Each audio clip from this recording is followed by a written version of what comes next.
الرحمن الرحیم السلام علیکم، ڈاکٹر منور حسین آپ کے پیش خدمت ہیں۔ کافی دنوں سے ویلاگ بنانا چاہ رہا تھا جو گلف کنٹریز کی طرف سے پاکستان میں انویسٹمنٹ آ رہی ہے، اس کے اثرات کیا ہوں گے، پاکستان کیوں اس حد تک امپورٹنٹ ہے ان کے لیے، پاکستان ہی گلف کنٹریز کے اوپر کیوں ٹرسٹ کر رہا ہے، اس کے پاسبل نتائج کیا نکل سکتے ہیں، اس کے اوپر کرٹیک کیا ہے، اور گلف نیشنز کیوں آرمی کے اوپر ہی ٹرسٹ کرتی ہے، اور جو ہم نے فیسیلیٹیشن کی انویسٹمنٹ کے حوالے سے کونسل بنائی ہے اس میں Syed Asim Munir as a chief of army staff اس کا حصہ کیوں کر ہیں۔ یہ سارے وہ سوالات ہیں جن کے جوابات دینے کی اس ویلاگ میں کوشش کروں گا، لیکن ماضی میں مصروفیات کی وجہ سے نہیں دے سکا تھا۔ اس حوالے سے وال اسٹریٹ جرنل ہو یا ٹرکش نیوز ایجنسی ہو، یہ سارے اس کے اوپر کام کر رہے ہیں، اور ان کو مختلف آرٹیکلز بھی انہوں نے لکھے ہیں، مختلف پروگرامز بھی اس حوالے سے کیے ہیں، رپورٹس بھی تیار کی ہیں۔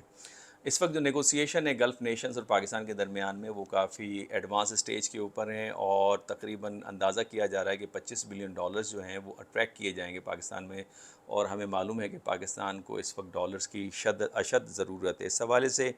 سعودی عرب جو ہے وہ تقریباً کاپر کی جو مائننگ ہے، جو کینیڈین جو فرم تھی جس نے اس کو تیار کیا تھا، جسے بیرک کہا جاتا ہے، بیرک گولڈ انہوں نے تیار کیا تھا، تقریباً $7 بلین کی لاگت لگا کے اس کے حوالے سے دلچسپی شو کر رہے ہیں۔ اس حوالے سے سعودی آئل ریفائنری جو ہے اس کے حوالے سے ہم سن رہے ہیں تقریباً $14 بلین کی ریفائنری جو ہے وہ آرام کو لگائے گی گوادر کے اندر۔ اور یہ جو گلف کے اندر ایک آپ کو شفٹ نظر آ رہی ہے پالیسی میں، یہ شفٹ بھی بڑی انٹرسٹنگ ہے۔ پہلے وہ ایجپٹ اور پاکستان اور دوسرے جو غریب ممالک تھے ان کو لونز دیا کرتے تھے، ایڈز دیا کرتے تھے، اب ان کی پالیسی تبدیل ہوئی ہے، اور وہ پالیسی جو ہے ایڈ کے بجائے وہ ایسٹس کو بائی کرنا چاہتے ہیں اپنے سوورن فنڈز کے ذریعے سے۔ اور یہ بنیادی طور پہ جو ان کی براڈر پالیسی ہے، جو اکنامک ڈائیورسفیکیشن ہے، اس حوالے سے یہ کام ہو رہا ہے۔ پاکستان اس حوالے سے کہاں تک کام کر رہا ہے؟ پاکستان کی جو اتنی بڑی پاپولیشن ہے اس کو کنٹرول کرنے کی ہماری جو پالیسی ہے اس کے اندر وہ بھی سست روی کا شکار ہے، جس کی وجہ سے ریسورسز دن بدن ہمارے کم سے کم ہوتے چلے جا رہے ہیں۔ اب پاکستان کے ساتھ پرابلم کیا ہے؟ پاکستان اس طرح کے نیگوسیشنز میں کیوں جا رہا ہے؟ مائننگ کے حوالے سے جو انویسٹمنٹ ہے اس کے لیے تک و دو کیوں کر رہا ہے؟ پاکستان میں جو فوڈ پرائزز ہیں اس میں آپ کو ہائیک نظر آ رہی ہے، اور اس کی بنیادی وجہ جو ہے آئل کے پرائزز میں بھی انکریز ہے، اور یوکرین کی وار کی وجہ سے بھی ہے، پولیٹیکل انسٹیبلٹی کی وجہ سے بھی ہے۔ تو پاکستان کے اندر بہت سیریس ایشو ہیں، گریونسز لوگوں کے اکثر آپ کو نظر آتے ہوں گے۔ اس دفعہ جو بلنگ آئی ہے میں نے خود ذاتی طور پہ آبزرو کیا کہ وابڈا کی آفس کے اوپر کتنا بڑا پریشر نظر آتا ہے، جہاں پہ لوگ کافی ناراض تھے، جن کے 150 یونٹ پر منتھ چلتے تھے ان کے 300 یونٹ سے زیادہ نظر آئے، اور تقریباً 12 14 18 20 ہزار روپے ایک نارمل بل ہر شخص کا نظر آتا ہے۔ تھوڑی دیر پہلے مجھے ایک نے بتایا تقریباً اس کا تقریباً 30,000 روپیز بل آیا، ہسبینڈ اینڈ وائف اونلی رہتے ہیں۔ تو اس طرح کے ایشوز جو ہیں پاکستان کے اندر بڑھتے ہوئے آپ کو نظر آ رہے ہیں۔ اب پاکستان میں جو ملٹری ہے وہ ایک پاورفل پوزیشن ریٹین کرتی ہے، اور اس حوالے سے جو پاور پالیٹکس ہے اس میں اس کا کی رول نظر آتا ہے، تو لہٰذا ان کے پاس ہی پاور ہے تو وہ ہی ایز کر سکتے ہیں انویسٹمنٹ کے راستے کو، اسپیشلی جو ماضی میں جو پرابلمس اس حوالے سے آتے رہے، جس میں انڈیسیشن تھا، انکنسسٹنٹ پالیسیز تھیں، بیوروکریٹک ریٹ ٹیپزم تھا، یہ وہ مسائل تھے، اور پھر ساتھ میں سیکیورٹی مسائل جو افغانستان سے ٹی ٹی پی کی کاروائیاں ہیں، اور جو دوسرے ہمارے ممالک ہیں جو ہم سے ناخوش ہیں یا جو چاہتے ہیں کہ یہاں پہ سی پیک یا انویسٹمنٹ یا اکنامک پروگریس نہ آئے، تو وہ ان کی مدد کرتے رہیں۔ تو اس حوالے سے سیکیورٹی ایشوز، جس طرح داسوں میں چائنیز انجینئرز کے اوپر اٹیک ہوا، پھر کراچی میں جو کنفیوشیس سینٹر تھا اس کے اوپر ان کے اساتذہ کی وین کے اوپر اٹیک ہوا، تو اس طرح کی سیکیورٹی ایشوز میں جو فقط آرمی ہی پرووائڈ کر سکتی ہے۔ اس حوالے سے جو مائننگ ہے، انرجی سیکٹر ہے، ایگریکلچر ہے، پورٹ ہے، چاہے وہ ایئرپورٹ ہو یا سی پورٹ ہو، اس میں دلچسپی نظر آ رہی ہے، اور اس میں 3 گلف ممالک آپ کو ریس میں نظر آتے ہیں، ایک سعودی عرب اور دوسرا UAE اور تیسرا قطر۔ اسلام آباد نے اس حوالے سے اسپیشل انویسٹمنٹ فیسیلیٹیشن کونسل بنائی ہوئی ہے تاکہ بیوروکریٹک ایشوز کو حل کیا جا سکے، اور جو انکنسسٹنسی ہے پالیسیز کو اس کو کنسسٹنسی میں تبدیل کیا جا سکے، اور جو انڈیسیشن ہے اس کو بھی مینٹین کیا جا سکے۔ اور اس حوالے سے ہم دیکھتے ہیں کہ جو عبوری حکومت ہے اس کے لیے خاص بل پاس کیا گیا ہے تاکہ وہ اس حوالے سے آپ کو جو اس حوالے سے جو ڈیلز ہیں اس کو کک اسٹارٹ دے سکیں۔ پاکستان سگنیفیکنس کیوں ہیں گلف نیشنز کے لیے؟ پاکستان ہو یا ایجپٹ ہوں، دونوں ممالک کو اگر آپ غور سے دیکھیں، جن کی اکانومی تو ڈاؤن ہے لیکن پاپولیشن کی سائز کافی بڑی ہے، اسٹرانگ آرمی ہے، بیرن فرٹائل لینڈ ہے، یہ وہ تینوں ایلیمنٹس ہیں جو کہ خود گلف نیشنز کے اندر ان کی کمی ہے، لہٰذا اس کو پورا کرنے کے لیے وہ ڈیپینڈ کرتے ہیں پاکستان اور ایجپٹ کے اوپر، تو لہٰذا کبھی بھی وہ ممالک پاکستان اور ایجپٹ کو گرتی ہوئی اکانومی کے ساتھ دیکھ نہیں سکتے، اور ماضی میں بھی ہمارے جو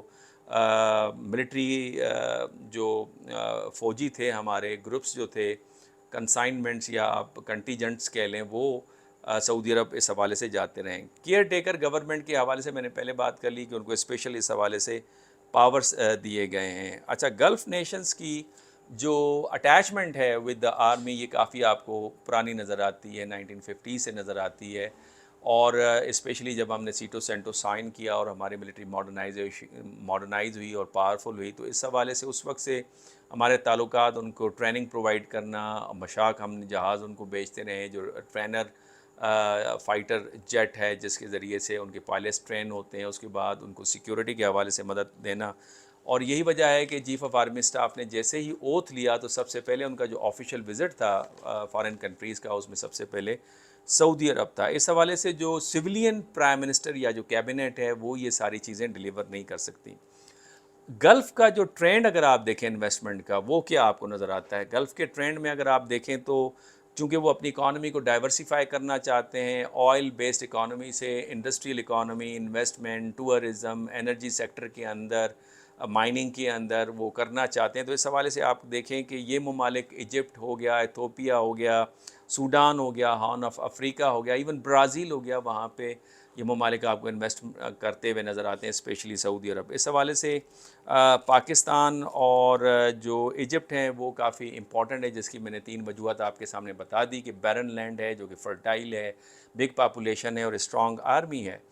اور میں سمجھتا ہوں پاکستان کے حوالے سے کہا یہ جا رہا ہے کہ it is the last chance کہ جہاں سے آپ اپنی اکانومی کو دوبارہ بوسٹ کر سکیں اور 6% گروتھ پر اس کو لے کے جا سکیں، اس کے لیے آپ کو ڈالرز جو ہیں وہ چاہیے۔ اب اس میں جو میجر کرٹیک آ رہی ہے وہ کیا ہے؟ میجر کرٹیک یہ آ رہی ہے کہ جناب ان ممالک کے جو تعلقات ہیں، وہ چاہے اسرائیل ہے، انڈیا ہے، ان کے ساتھ بھی بہتر ہے اور وہ مزید بہتر ہونے جا رہے ہیں، تو کیا جو ایسٹس وہ پاکستان میں خریدیں گے تو کیا وہ کل ایسٹس ان کو تو نہیں بیچ دیں گے؟ تو اس حوالے سے جو سیکیورٹی امپلیکیشنس ہیں وہ کیا ہو سکتی ہیں؟ میں سمجھتا ہوں کہ گلف نیشن جو ہیں وہ ٹرسٹ کرتے ہیں پاکستان کے اوپر، اور پاکستان ٹرسٹ کرتا ہے گلف نیشنز کے اوپر because of historical, cultural, religious relationship, اور ماضی کا جو ٹرینڈ ہے اس میں ایک دوسرے کے اوپر ٹرسٹ کیا ہے، اور بہت سارے انٹرنیشنل اینڈ ریجنل ایشوز پہ کامنالٹی ملتی ہے۔ تو اس حوالے سے ہم دیکھتے ہیں کہ تقریباً کہا یہ جا رہا ہے کہ $25 بلین کی انویسٹمنٹ پاکستان اس حوالے سے آ سکتی ہے، جس میں جب آرمی چیف نے وزٹ پے کیا تھا اور پرنس محمد بن سلمان سے ملاقات کی تھی تو انہوں نے تقریباً $10 بلین کی انویسٹمنٹ کا اعادہ کیا تھا، اور اس حوالے سے جو 1 کنٹینر کا جو ٹرمینل ہے وہ بھی کہا جا رہا ہے کہ UAE کے حوالے کر دیا گیا ہے، اور پھر آرام کو جو سعودی آئل کمپنی ہے اس کے لیے کہا جا رہا ہے کہ 2024 کے اندر کام کرنا شروع کرے گی، جو کاپر کی جو مائن ہے وہ 2028 میں کام کرنا شروع کرے گی، اور یہ 2005-6 کی اسٹڈی ہے کہ کاپر کے سیکنڈ بڑے ذخائر پاکستان کے اندر پائے جاتے ہیں، اور یہ سیف انرجی جو ٹرانسمیشن ہے اس کا سب سے بڑا سورس ہے۔ اس حوالے سے ریکوڈک میں جو جوائنٹ وینچر ہے پاکستان اور کینیڈین جو فرم ہے بیرک گولڈ، اس کے درمیان میں اس میں 50% شیئر پاکستان کے پاس ہیں، سعودیز غالباً اس حوالے سے بھی انٹرسٹ لے رہے ہیں کہ اس میں سے بھی آدھے % پاکستان سے وہ خرید لیں، اور اس حوالے سے جو کاپر کی جو رائٹس ہیں اس کے ایکسپلوریشن کے، وہ بھی سعودی عرب کو کن جگہوں کے اوپر دے دیے گئے ہیں۔ بہرحال یہ ساری ڈیولپمنٹ اس حوالے سے چل رہی ہے، اور تقریباً کہا یہ جا رہا ہے کہ جس طرح سے انہوں نے برازیل کے اندر سعودی جو